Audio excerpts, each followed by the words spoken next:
Notre deuxième partie avec Luc Julia. Et Philippe trépigne comme un enfant. Il a tellement de questions à vous poser que je ne sais pas si on va vous libérer à l'heure. Non, je plaisante, on doit vous libérer à l'heure, de toute façon. On doit vous libérer à l'heure, puisque vous devez partir, vous avez vos contraintes.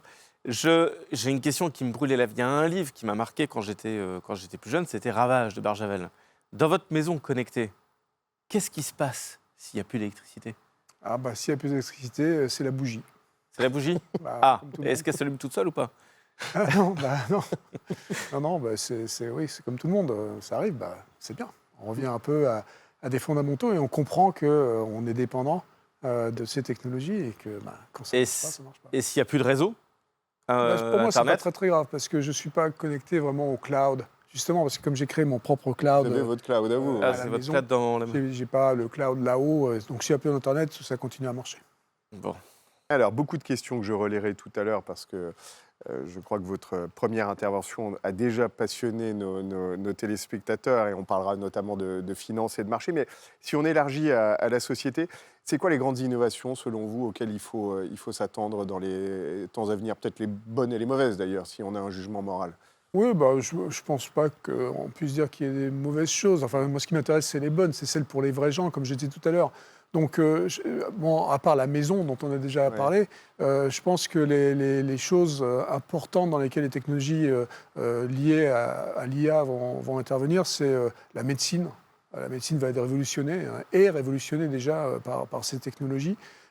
Parce qu'avec l'ADN est statistique et ces technologies sont des technologies statistiques, donc c'est très très intéressant. On va percer le secret de l'ADN grâce à, d'une certaine façon. Alors, percer le secret, je ne sais pas, mais on va comprendre que statistiquement, il y a des maladies qu'on va pouvoir traiter beaucoup plus en amont. Donc ça va être intéressant et je pense qu'il y aura des progrès extraordinaires dans les années qui viennent.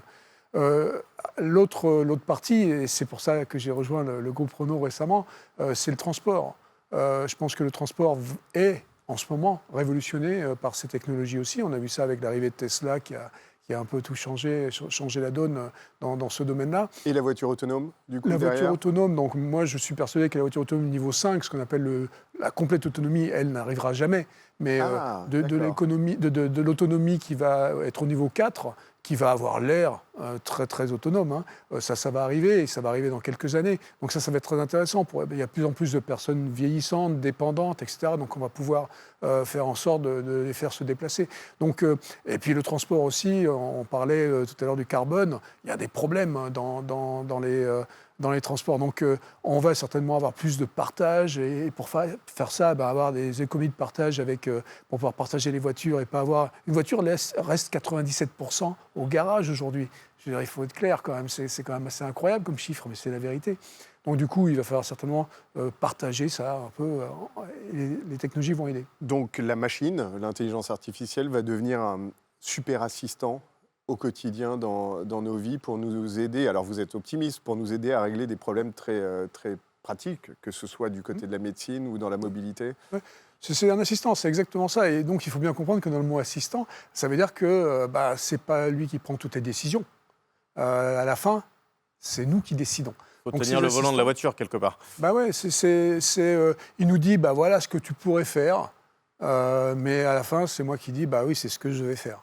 Donc ça me laisse les décisions quand même. Alors malgré tout, est-ce qu'il n'y a pas des précautions à prendre? On a tous peur, alors peut-être qu'on est imprégné par tout un tas de dystopies ou de scénarios catastrophes. Est-ce que pour vous, il y a malgré tout une limite qu'il ne faut surtout pas franchir? Il faut faire attention parce que le problème de l'IA, de l'intelligence artificielle aujourd'hui, c'est que c'est basé sur les données. D'accord ? Et le problème des données, c'est que par définition, à l'instant même où je suis en train de parler là, les données sont biaisées. Parce que ce sont des données historiques. Elles sont biaisées ou elles changent? Ouais, c'est exactement ça. Ce sont des données historiques. Donc l'histoire change. Et donc ce qui était vrai il y a 10 minutes, ce qui était vrai il y a 50 ans, n'est pas vrai aujourd'hui.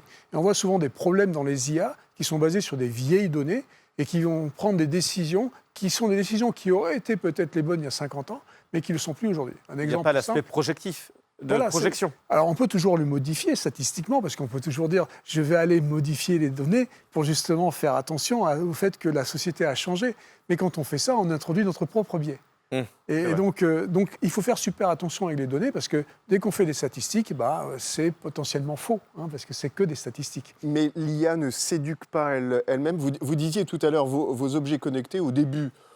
C'était un petit peu la galère pour savoir quel type de boisson vous souhaitiez en arrivant. Et puis, au fil du temps, ils ont fini par comprendre. C'est pas un petit peu ce qui se passe, surtout que la puissance des engins est de plus en plus incroyable. C'est ce qui se passe, mais en même temps, il y a des dérives. C'est-à-dire que de temps en temps, ça apprend la mauvaise chose. Alors, encore une fois, qu'est-ce que c'est que la mauvaise chose? C'est quelque chose qui est complètement subjectif. Donc il faut faire attention. Il faut avoir un œil dessus et être sûr qu'on comprend vers où ça va et comment ça marche. Parce qu'il faut s'éduquer donc sur la façon dont ça marche et à partir de là, on est capable de l'utiliser correctement. Alors vous dites éduquer, c'est très intéressant parce que en fonction des domaines dans lesquels on investit beaucoup d'intelligence artificielle, on n'aura pas le même résultat sur la société. C'est-à-dire que vous parliez de médecine, je pense que tout le monde sur la planète sera heureux de savoir qu'on améliore la médecine de tous. En revanche, on peut aussi mettre beaucoup d'argent, des millions, des milliards sur des choses peut-être moins utiles. Futiles, ouais. Tout à fait, oui.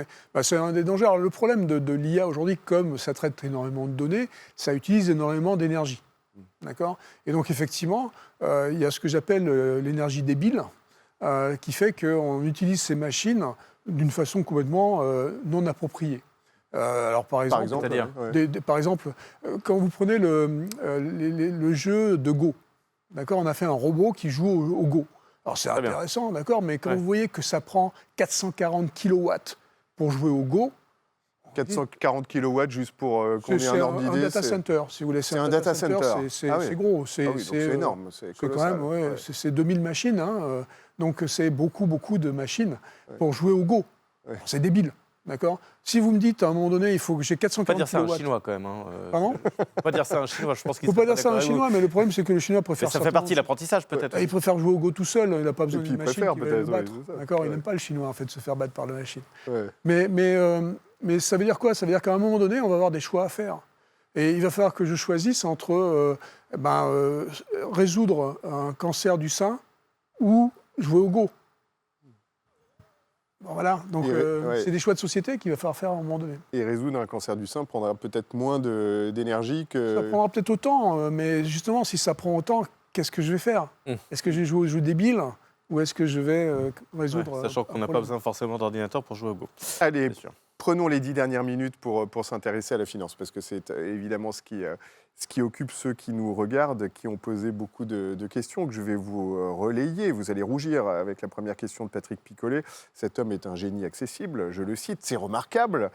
Quelle est votre vision dans un futur proche de la pratique digitale de notre domaine d'activité de gestion de patrimoine? Autrement dit, comment qualifieriez-vous un cabinet conseil idéal, efficient à vos yeux, sous le biais de l'IA, bien entendu?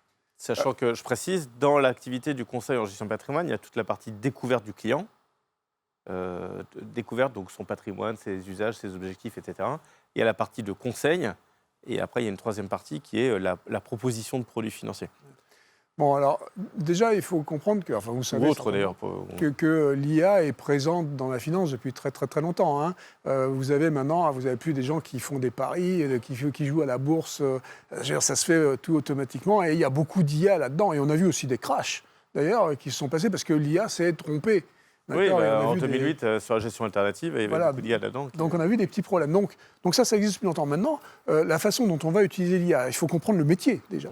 Donc ce que vous venez de décrire, ces 3 phases, il faut bien les comprendre. Une fois qu'on les comprend, on va essayer d'extraire les paramètres qui sont les plus salients dans chacun de ces domaines. Et donc on va créer des robots. Alors encore une fois, il faut mettre des guillemets aux robots, qui vont être ces assistants, qui vont faire en sorte de choisir, dans la dernière partie, choisir les bons trucs à mettre dans le portefeuille, comprendre le client donc, en fonction des différents paramètres, sa vie, son âge, son sexe, etc.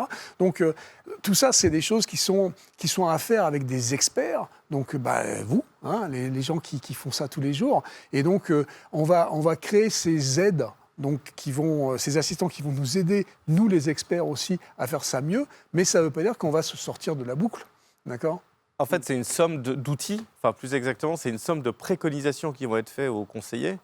Je donne quelques exemples pour être concret. Je suis chef d'entreprise, j'ai mon régime matrimonial et la communauté est réduite aux acquis, il va y avoir une alerte quelque part qui va dire que peut-être que le régime matrimonial n'est pas le bon, j'ai trop d'immobilier, peut-être qu'il faut diversifier son patrimoine, j'ai des enfants, je n'ai pas fait de donation, ça va être tous les éléments qui vont amener à... Exactement. Les deux mots-clés que vous venez de dire, le premier, enfin ces deux mots-clés, c'est peut-être. Peut-être. Et oui, l'autre... parce qu'effectivement, j'ai bien compris que celui qui tenait le manche... Voilà. Et tenez le manche, c'est l'outil. Oui. Parce que l'intelligence artificielle, j'aime bien la comparer justement à un marteau. Parce que ce n'est pas autre chose qu'un outil, un marteau, d'accord ? C'est un outil très pratique qui fait quelque chose de très, très particulier.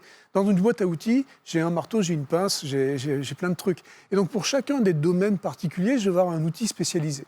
Donc, c'est ça. Mais le marteau, il est intéressant parce que le marteau, comme vous voulez le dire aussi, je tiens le manche. Et c'est ça qui est important. Il faut comprendre que le marteau, il ne va pas aller planter le clou tout seul.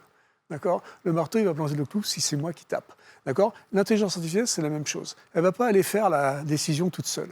À la fin, c'est moi qui vais décider. C'est moi qui l'ai créé, l'intelligence artificielle, et c'est moi qui vais décider. Alors le moi n'est pas le même, là, mais il faut bien réaliser que c'est nous qui devons avoir la maîtrise. Si on perd la maîtrise, et c'est ce qu'on disait tout à l'heure sur l'idiocratie, si on perd la maîtrise, si on se laisse aller, c'est tout à fait possible de donner les clés aux IA. Mais là, ça va être n'importe quoi, parce qu'elles n'ont aucune notion de ce qui est la réalité. Il n'y a pas de sens. Il n'y a pas de sens commun. Alors, question qui prolonge la discussion de Manuel Vergès, qui va vous parler d'un type de marteau particulier lié au métier de CGP. Les robots fleurissent avec des taux journaliers, mensuels, annuels annoncés qui sont ahurissants. Avez-vous connaissance de ces robots trackers de performance sur les marchés et qu'en pensez-vous ? Alors, j'en ai entendu parler, je ne suis pas un spécialiste, donc je ne vais pas dire n'importe quoi, mais j'ai effectivement entendu parler de ces choses-là. Alors, par définition, statistiquement, ils sont plutôt pas mauvais. D'accord ? Parce qu'ils suivent bien les courbes, ils sont même légèrement au-dessus des courbes, mais de temps en temps, ils se plantent. Parce que statistiquement, on se plante. D'accord ? Donc, c'est comme tout, il faut faire attention. Mais oui, ils existent, oui, ils ont des bonnes performances, mais de temps en temps, ils se plantent. Ouais. Autre partie de la même question, quasiment, c'est une course à l'armement. Il le compare à une course à l'armement avec la plus grosse capacité de calcul, qui aura les informations avant les autres pour prendre les décisions d'arbitrage avant les autres. On va parler de cette notion de rapidité de temps. Du coup, la bourse est un jeu à somme nulle. Tout le monde ne peut pas gagner avec des robots, non ? Évidemment. Ouais. C'est une course, comme on vient de le dire. Et donc, acheteur-vendeur. Il y en a qui vont gagner, il y en a qui vont perdre. Mais c'est comme la course à l'armement. Effectivement, c'est un truc très intéressant. Et celui qui va avoir le millième de seconde supérieur, c'est celui qui va gagner. C'est ce qui se passe dans les transactions financières. Vous voyez bien. Hein. C'est pour ça qu'on met des gros câbles entre New York et ici. Parce que le millième de seconde compte. Mais jusqu'où ça peut aller ? Ça peut aller jusqu'à l'absence de latence, jusqu'à l'instantanéité d'une certaine façon ou millième de seconde, on n'est pas loin de l'instantanéité quand même. Hein.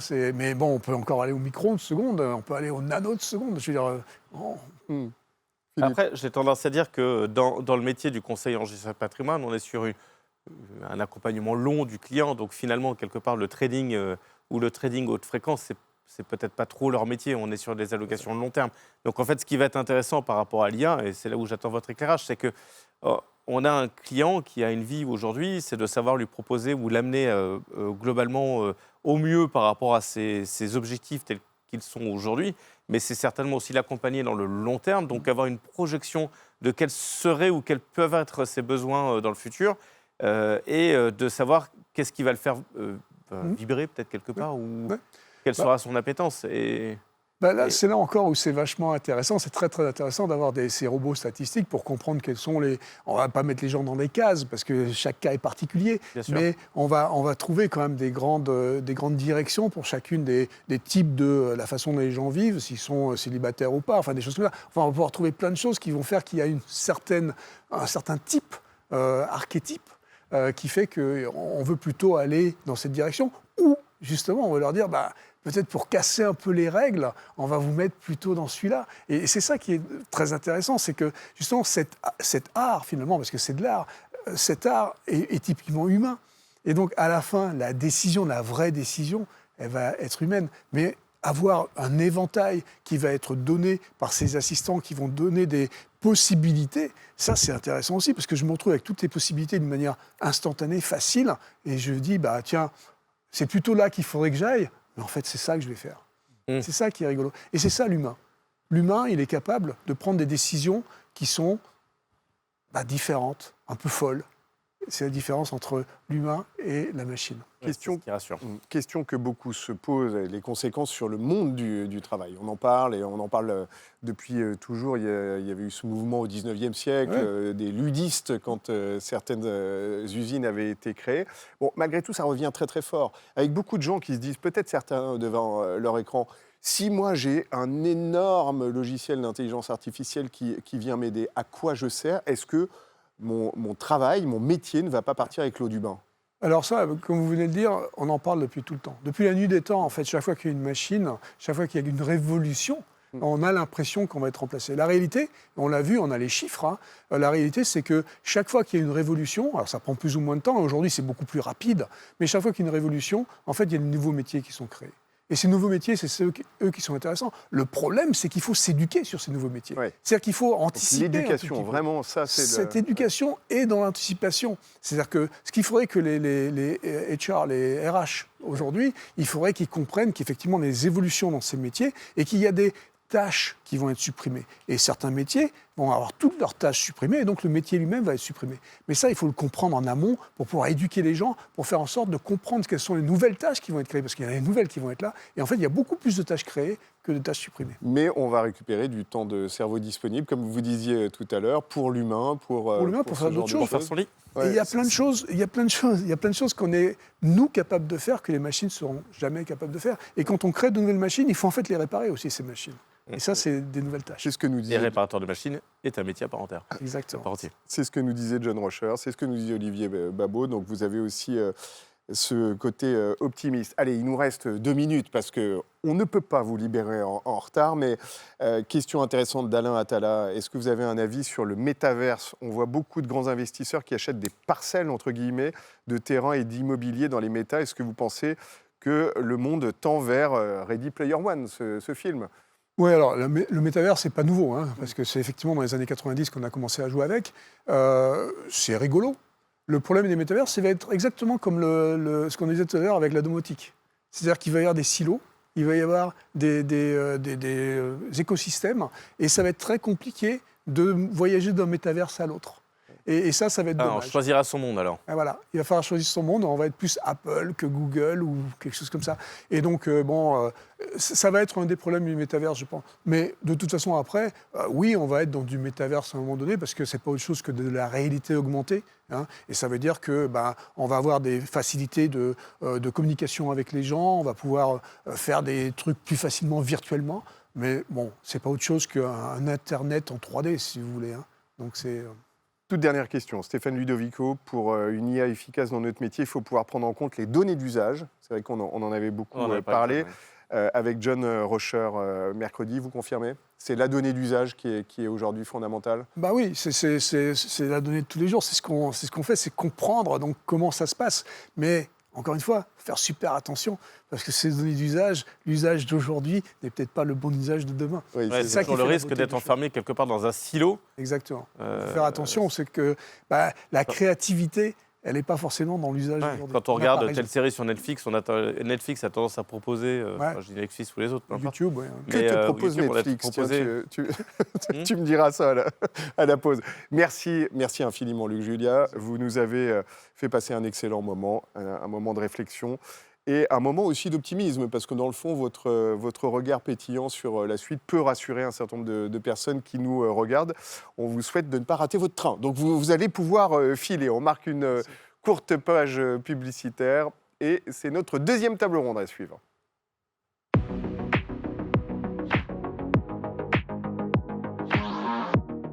Notre révolution 2022, c'est d'investir dans un monde de Covid long. Pas dans un monde post-Covid, mais un monde de Covid long avec de nouvelles souches qui apparaissent, plus ou moins contagieuses, plus ou moins dangereuses. Ceci va nous imposer de changer et d'être plus flexibles dans notre manière de vivre, de travailler, de consommer. Ceci va aussi affecter les pays différemment.